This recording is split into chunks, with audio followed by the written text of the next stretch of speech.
آیت اللہ جو ہے وہ ملا احمد ناراکی کے والد ملا مہدی ناراکی بہت بڑے عالم دین تھے اور نجف اشرف میں پڑھتے تھے.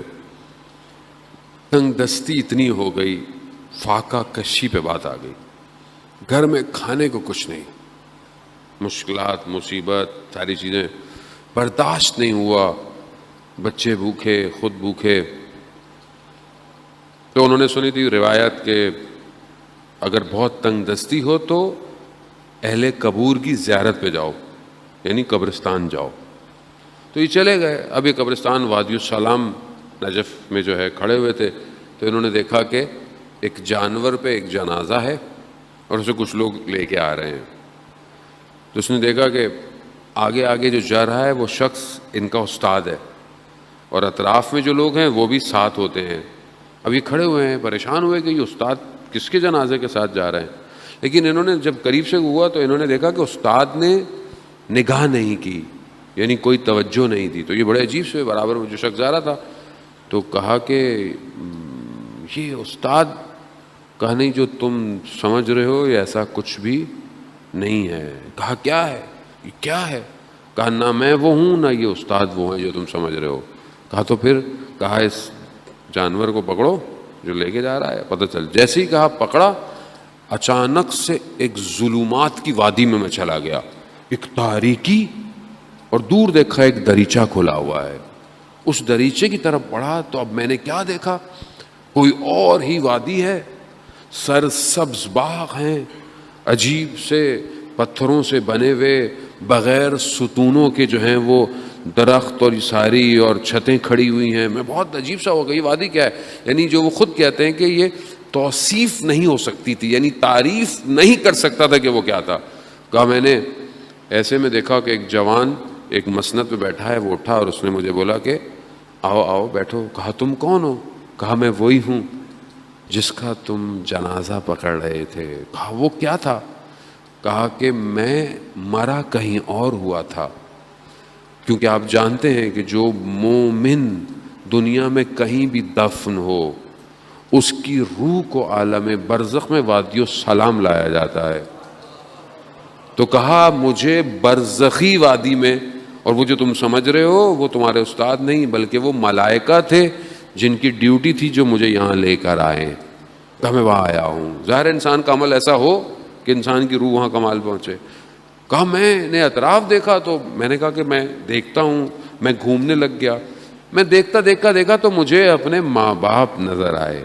میں نے دیکھا کہ میرے ماں باپ رشتہ دار جو دنیا سے جا چکے ہیں سب وہی ہیں.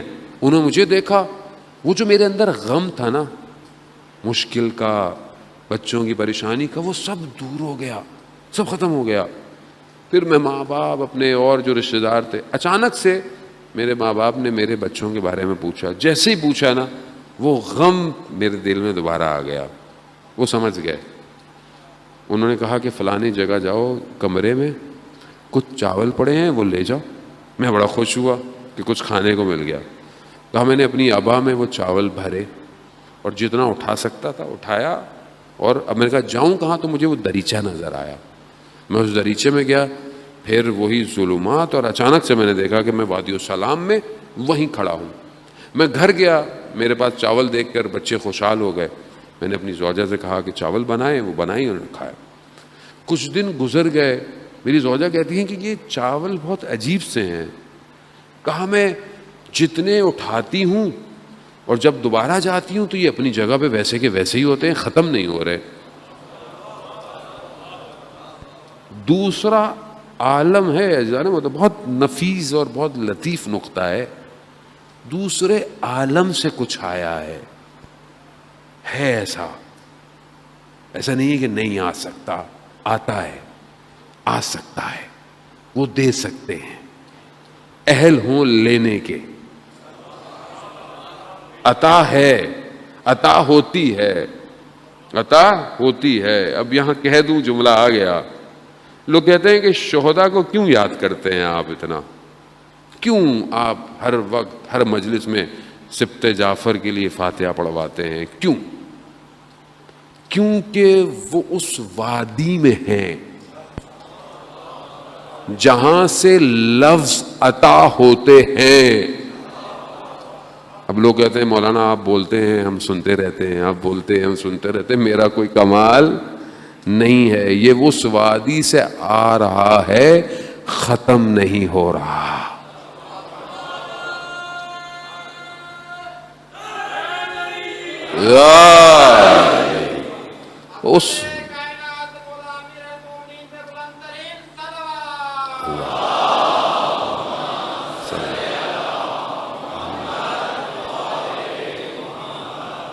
اس وادی سے کنیکشن ہونا چاہیے آپ کو. بھئی یہاں آپ کے موبائل کا کنیکشن بی ٹی ایس سے ہوتا ہے تو سگنل آتے ہیں, نہیں آیا آپ چھت پہ چڑھ جائیں سگنل نہیں آ رہا ہو تو ادھر ادھر کرتے رہے, موبائل سگنل نہیں آئے گا. کیوں؟ کنیکشن ہی نہیں ہے. سم جو ہے وہ نیٹ ورک کی نہ ہو تو سگنل آئیں گے؟ نہیں آئیں گے. سم نیٹ ورک پہ ہونی چاہیے. یہاں اندر کوئی ایسی سم لگی ہو جو اس وادی کے ساتھ نیٹ ورک پہ ہو, بس پھر آتا رہے گا. باقیوں کو بل آپ کے موبائل پہ کال آئے, مجھے کو کال نظر تھوڑی آ رہی ہے, مجھے تو صرف بیل آتی نظر آ رہی ہے. بس ادھر بھی ایسے ہی ہے, نظر نہیں آتا, صرف وائبریشن ہوتی ہے, وجود ہلتا ہے کہ کچھ آ رہا ہے. عزیزان محترم, جب ان کی زوجہ نے یہ کہا نا انہیں, تو مسکرا دیے. کیوں مسکرایا؟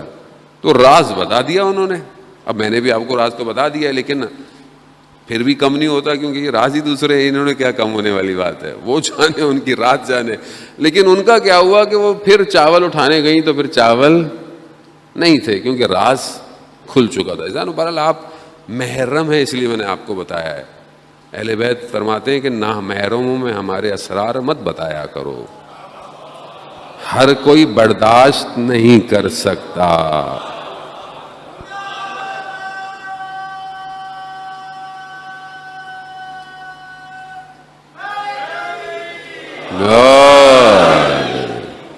وہ ایسے ہی ہے. ائمہ صلی اللہ علیہ وسلم نے منع کیا ہے, ہمارے راز نہیں بتاؤ لوگوں کو. کیوں؟ خود برداشت نہیں کر سکیں گے, بولیں گے پتہ نہیں کیا ہے, یا پھر بغض رکھیں گے. حسد رکھتے ہیں نا لوگ, اس لیے کہا ہے کہ محرم ہونا ضروری ہے.